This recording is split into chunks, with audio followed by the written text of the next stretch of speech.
তোমরা কেমন আছো? আশা করি খুব ভালো আছো, আমিও ভালো আছি। দেখো আজকে তোমাদের কাছে কিছু রান্না শেয়ার করছি। আজ দেখো আমি এই পনির ছিল, পনিরটাকে আমি ভেজে রাখলাম। আর আলুটাকে আমি আগে ভেজে নিয়েছি, রাখলাম জিরে ফোড়ন দিয়ে। আর এখন কপিটাকে ভাজছি। কপিটা আমি ভুলে গেছিলাম ভাজতে। কপিটাকে আমি ভাজছি হালকা করে, বেশি তেল দিইনি। আর কপিটাকে আগে গরম জলে ভাপিয়ে নিয়েছি হালকা করে, কেন কপিতে পোকা থাকে তো, একটু ভাপিয়ে নিলাম। আর সাথে মটরশুঁটিগুলো ভাপিয়ে নিয়েছি। এখন কপিটাকে হালকা করে ভেজে নিই। আর দেখো এই করলা আলু ভাজা করেছি লবণ হলুদ দিয়ে। আর এই দেখো জিরে আদা কাঁচা লঙ্কা বাটছি, আর সাথে লাস্টে গরম মশলা বেটে দেবো। আর এবার আজকে তো আমি এই ফুলকপিটা নতুন করছি। আমি ফুলকপি বলে এটা চিনি, এটার একটা নাম আছে জানো বন্ধুরা? তোমরা বলতে পারো? আমাকে একটু কমেন্ট করে বলো তো এই ফুলকপিটার নাম কি।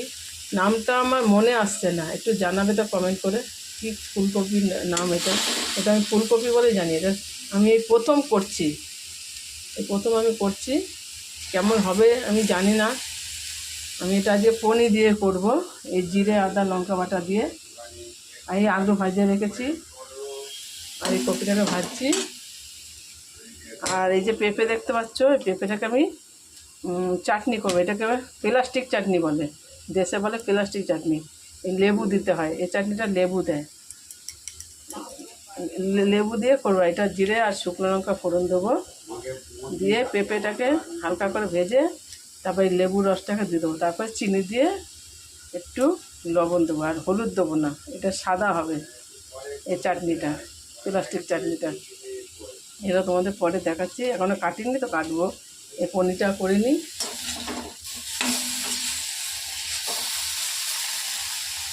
কালারটা দেখো কত সুন্দর লাগছে ফুলকপি।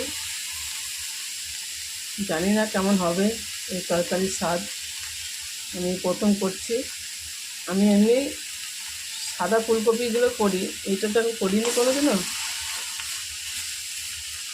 করি দেখি কেমন হয়। হালকা মশলা দিয়েছি, লাস্টে গরম মশলা আর ঘি দিয়ে নামাবো হয়ে গেলে। আলু টমেটোটাকে আগে ভেজে নিয়েছি, ভুলে গেছিলাম এই কপিটাকে ভাজতে। আমি সাইডে ছিল তো মনে ছিল না, এই জন্য আমি কপিটাকে ভাজছি। তেল দিইনি বেশি, তেল খাওয়া আমার মানা। তেল মশলা বেশি খাওয়া যাবে না, আমার একটু কোলেস্ট্রল বেড়ে গেছে।